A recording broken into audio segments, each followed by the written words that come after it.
Hello, and welcome to another episode of Last Question. For this one, it's going to be a kind of sensitive subject. This game is called Actual Sunlight. It is available for free on the official website that I will link down below in the description.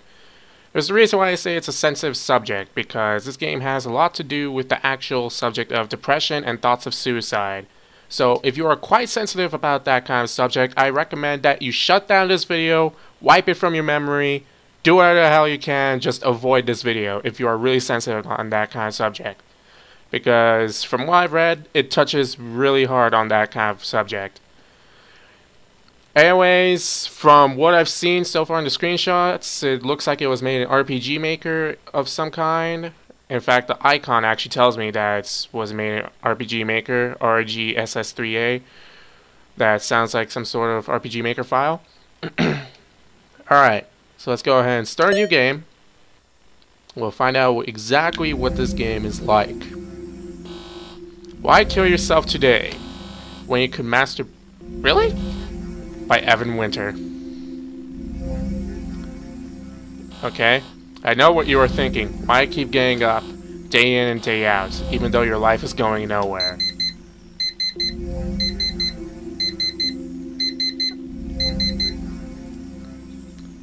Yeah, I'm definitely seeing the RPG Maker aesthetic to it. No raises, no promotions, no hope, no future. And let's face it, no love. Yeah, I'm already going to see a huge amount of depressing moments in this game. But don't feel bad for yourself. Feel bad for exploited immigrants who have their fingers shattered while stocking shelves on the graveyard shift at monolithic retailers.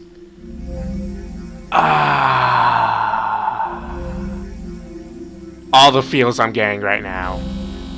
Feel bad for the soldiers of pointless wars who have their arms blown off by IEDs. Why? Why? This game screams depression at every single turn already, and I'm not even 2 minutes into the game. Feel bad for arthritic long-haul truck drivers who need every firm grasp they have left for the dark roads and bomb-crashing races ahead. No matter how bad things get, none of those people can live the life that you can. A life of pathetic, dick-punching resignation.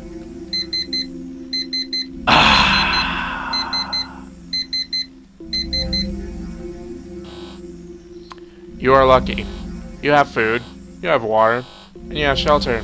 Shelter that specifically includes at least one room with a locking door, an internet connection, and a computer you don't share with your elderly parents.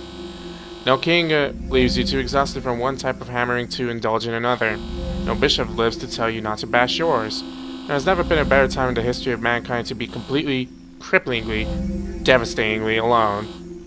And yet here you are, thinking about giving up on the good times. Not realizing that you have still have so much to live for.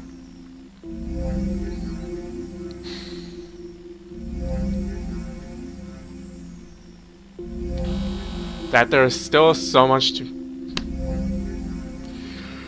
Oh, sorry, I needed to facepalm to that one. Oh, it's actually day now. After all, the world is alive. Alive with people as fat, shallow, and broken as you are. Alive with beautiful women that have been lied to all their lives.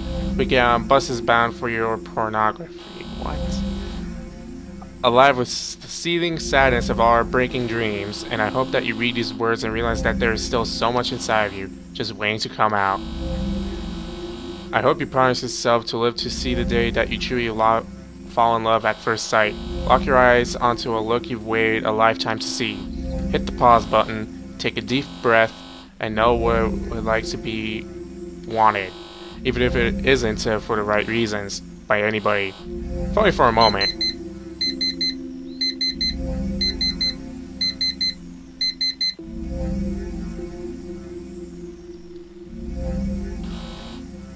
Patient transcript. Evan Winter.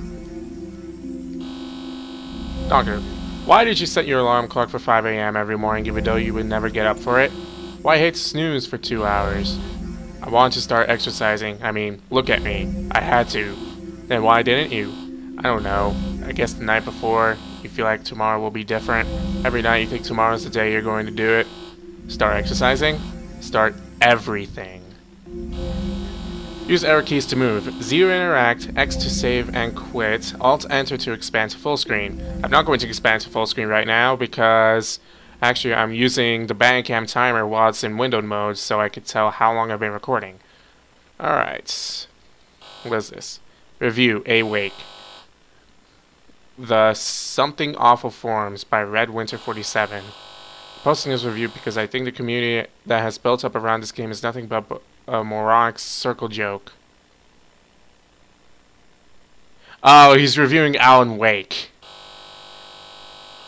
Alright.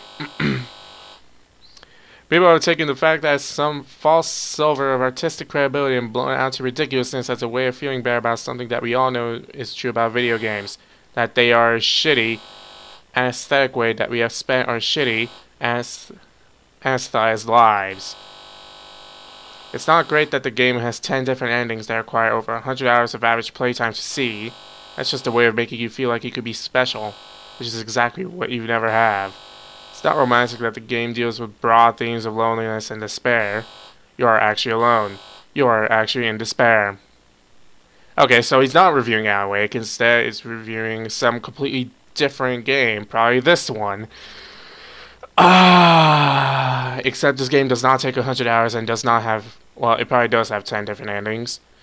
But I'm pretty sure it doesn't take 100 hours to actually get every single ending.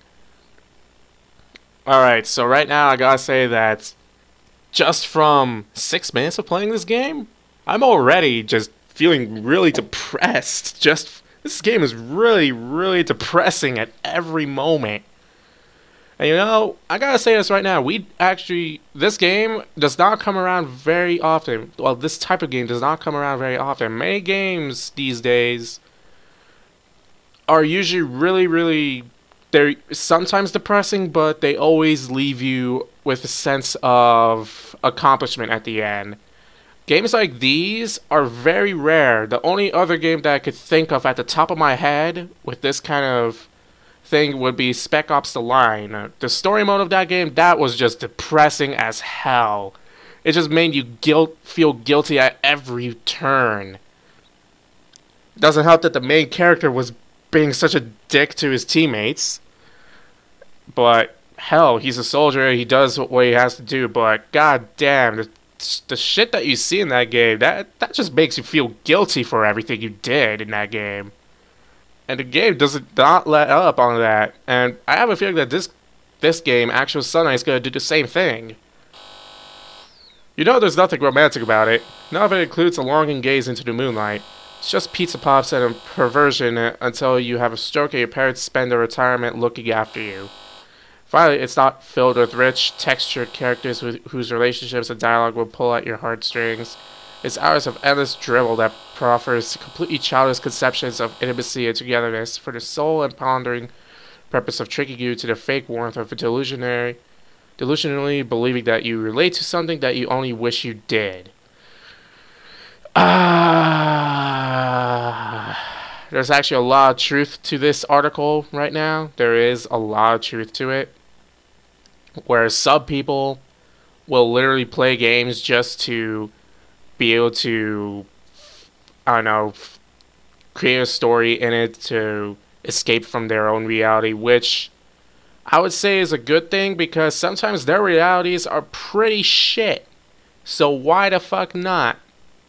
And this guy who's reviewing this right now is basically saying what exactly video games were basically for many people actually, and saying that it's actually really shit that that's what video games are for, which kind of is. What happened to the games where video games were just meant for fun? You know, those old times where you just went to the arcade with friends and then you just played video games like Street Fighter 2 and stuff like that. Now, many times, many occasions have I seen people play video games just to escape their pretty shitty reality. Like, it's pretty depressing, actually. I mean, like, it's true. It's pretty fucking depressing, and this reviewer that's in the game touches on that subject with no fucks to give about anybody else who actually has this problem. Alright, moving along. And you believe these things because you are nothing. You've never read a book that didn't have a dragon or a laser gun on the cover. You live in a filthy dark room with a laptop and a soda-stained mouse pad. And you play Awake not because it's about human beings, but because you desperately wish you were a human being in the first place. Alright. But you are not. You are not the hero. You are the monster. User was banned for this post. Well, shit. Reason. TLDR. Faggot. Really? Really? Why does that remind me so much about someone else that I've encountered recently? Okay. That's not okay. What's in here? Assembly instructions. Sawdust Dresser by Evan Winter.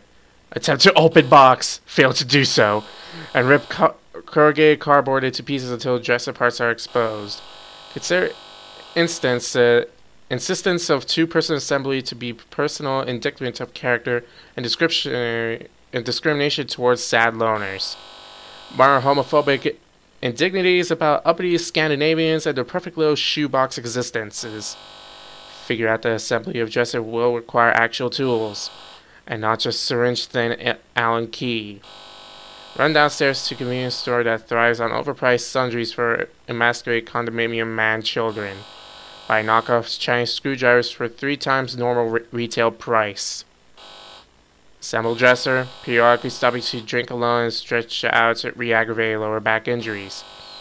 Screw up assembly at the very end as such dresser looks completely fine, but drawers are fixed in place and do not actually open.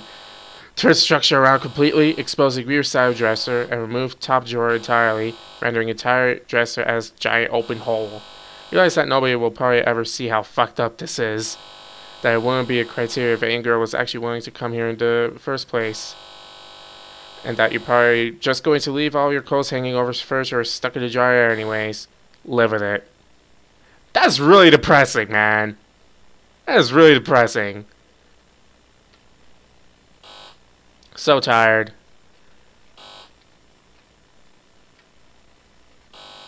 Sony e-reader, definitely obsolete by now. Creating a 497Y, University of Toronto. Instructor Evan Winter. First day lecture notes. First thing you should know about being a writer is that it will turn you into a person who will find every excuse not to write. In fact, like many things in life, the more you want it to happen, the stupider about it you will get. A lot of people will never relate to this. A lot of people don't know what it's like to badly want something that very few people will ever get to have. I'm not talking about money or fame, obviously. Everybody wants that. I'm talking about the deeply felt desire to say something that is painful, in a way that is both beautiful and true. But, without discipline, this desire will melt you into a crazy, miserable shithead. I'll give you an example. I remember when I decided that enough was enough, and that I was finally going to get serious about becoming an author. I went straight to the nearest bookstore to buy every book about writing that I could get my hands on. I was prepared to do anything, absolutely anything, except to actually sit down and write. There were so many books that I felt I had to read before I could attempt to write anything that I bought a $300 e-reader instead of trying to carry them all home. Of course, I also planned to actually read all the books that I had supposedly read in school. That e-reader sat on my nightstand and collected dust for years. Well, shit. What's this? My iPad. I keep it plugged in over here. Transcript. Late night show. Guest Evan Winter. Welcome back, ladies and gentlemen. We're talking to author and comedian Evan Winter about his breakout success. And we don't have too many writers on the show, but what do you think has been a bit different about your life since all this happened? Well, I used to sleep with an iPad. What exactly do you mean sleep with? As in, you would hold it close? Well, it wasn't that, I admit. But spreading out with it was definitely the only reason I actually needed a queen-size bed. Right. So, now you presumably sleep with women? Yes, women. Definitely women. I mean, not every night, but a normal amount. A regular amount. Exactly. I'm a normal person now, and I'm good with that. You know, You sound like you're already married. I would love to get married. Marriage works. People always seem to think that I wouldn't be up for it, but I totally am. Maybe it's all that sleeping with an iPad. Well, shit. Back to bed. From Junior Assistant Executive Administrator, CEO Office, to Director Corporate Communications. Subject, no subject. Would you like to look at the transcript below and develop a new messaging for transitional compensation reviews by COB? Program is excellent.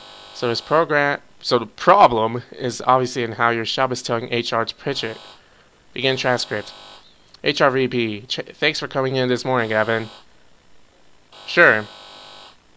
I wish we were meeting under better circumstances. Time and time again, I've said that the one thing we need in this company besides our top executive talent are young people. Young people who don't just go back to bed instead of waking up. Young people who don't just walk around in a trance as if they have no future. Young people who won't let their peers down, even when they're asked to do more with less. Long pause. Sounds like it would be a shame to use young people like that. Couldn't agree more. That's why I really hope you'll consider staying on with us, even though your compensation project will be transitioning from a direct model to an experimental one. A what? A new perspective. A new opportunity to really show us what you're made of. I just want to be completely clear on this. You're talking about no money, right? Well, the philosophy that we're embracing is something that we call life stage-based compensation. We want to hone in on exactly what the needs are for each of our employee groups based on their current life phase.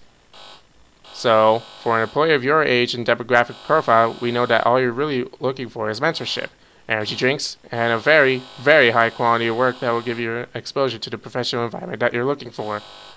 I'm 28 years old. I'm not sure what demographic profile you're thinking I fit into. There are a lot of factors there. I mean, there are people here who have families to support. And you'll no doubt recall from our mission and vision statements, this is a family company. I watched 3 people who I know have young children leave here with boxes this morning. That's exactly why they were simply released. It would have been irresponsible of us to offer them a transitional opportunity. We care enough to get them out of here and back into the search for a paying position as quickly as possible. They have people who need them. Do you? Candidate exits, interview ends. No, that was years ago. I gotta get up. Going outside. Or just into another room. Screwed my back up a long time ago, and now I have a fancy chair that's probably screwing it up even more. I used to have a desktop. It's gone now. I just use the laptop in my room. Yeah. Okay. Alright. I'm not sure if I want to go on playing this game. I mean, like, goddamn. Just reading all that, just, wow. It just wears down on the very soul. I don't know, it just makes you want to question life itself and just be like, what the fuck have I been doing in life? Oh, it's just extremely depressing, this game. I don't know. It's been about 18 minutes and 38 seconds. Oh boy. I guess we'll just go ahead and take a look at other things.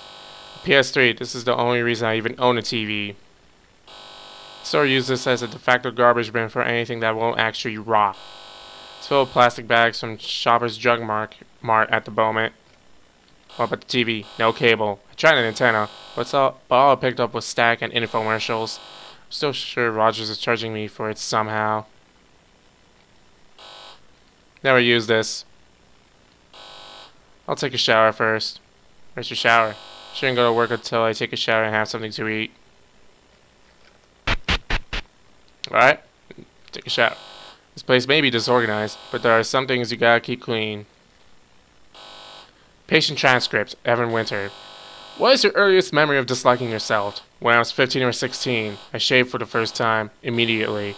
My skin had a vicious reaction to it, red everywhere. My neck and my jawline were completely covered in huge bumps and rashes.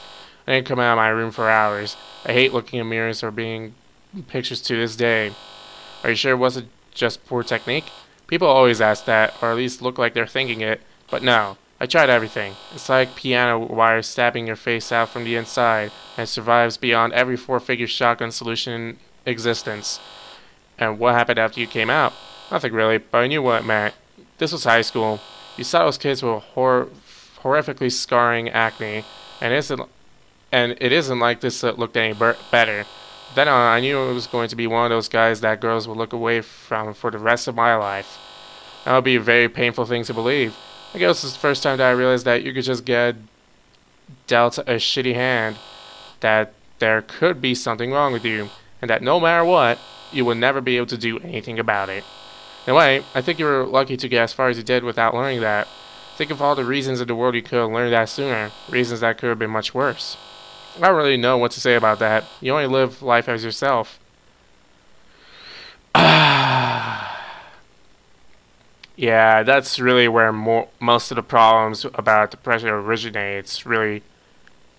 I don't know, most teenagers who have depression are they're either just clinically depressed for no reason whatsoever, they got from their childhood, or they're pretty much just social outcasts. It's basically one of those three. There's other reasons why they could be clinically depressed and have thoughts of suicides, but those are the three major reasons. Getting a terrible childhood, social outcast, and just out of nowhere. Those are the three major ones, and there are a lot of people who are like that. Reasons, I have no clue, but that is basically how the world is today, and so far what I'm seeing right now is that this game touches on every single problem about depression and thoughts of suicide that have originated in the world thus far. And I can respect the game for that. I really can. The only real problem that I have with this game is, I don't know. I can't really say that I have a problem with this game because the whole game is a problem. The whole game is basically designed around a problem. And when you design your game around a problem, then your game becomes a problem. But it's not a problem, so to speak, where it's more like you're trying to talk about that problem to where you could easily fit into someone else's shoes who are actually living with this kind of situation. That's basically what I mean by this game is a problem, where the whole game is a problem, because it makes you feel like you're actually in the shoes of some person who is living with this kind of ordeal. That's what I'm feeling like right now. I feel like I'm literally just inside someone's house who has a really shitty life or is just really depressed all the fucking time. Sorry for my language, but, you know, if you've seen any of my other videos, you would know that I cuss like a sailor. But what can I say, really? This game touches on so many problems about depression and thoughts of suicide. I'm not going to show you the entire game. This is basically all I'm going to show you for now. If you want to play this game all the way to the end, then go ahead and download it. It is free. You can donate to the author. I think with the donations, he's going to release newer builds and probably other games with the funds he gets. And yeah, I highly recommend that you try this game out for yourself, especially if you are a person who can perfectly fit into this kind of criteria. If not, and you just want to have a good laugh out of it, then you're not going to get a good laugh out of it. I can guarantee that. Unless you are some weird sadist that enjoys seeing other people being depressed and talking about suicide and stuff like that, then I would say there's something really wrong with you and you should go to a mental institution for that. Alright. God damn, I don't know what to refer myself to this as this one. Antidepressant? I don't know. Antidepressants just seems really out of context for this video. I don't know what would be in context for this video. So, I'm just going to skip that for this video because I don't know what to say about it. You've heard everything I need to say about it. It's an RPG Maker. It's free. The game itself, it touches on a very sensitive subject, so if you are really sensitive to this to this kind of subject. One, why did you finish watching this video? I told you to not watch this video. I told you to just wipe it from your memory and pretend that this video never existed. But here you are still watching it. And two, don't download it. Just do not go on with this game. I'm probably going to finish it, and I'll probably give you my final thoughts in a second look, which I'm planning to do after I post my 100th video. And yeah, that's about it. So yeah, I've been Insert I the Name, and I'll see you in the next episode of Let's Love, Question, or Hate. Goodbye. Hopefully, have a nice day. Better than this guy has, and better than I'm having right now, because goddamn, this game makes me so fucking depressed. Oh god, it's rare that a game could actually make me depressed, and this game is actually succeeding in that, and I give props to the author for that. I don't know, I'm probably just going to shut down the game and just play something that I find fun, and that'll probably get rid of it. So yeah, try to have a nice day. I'll see you next time.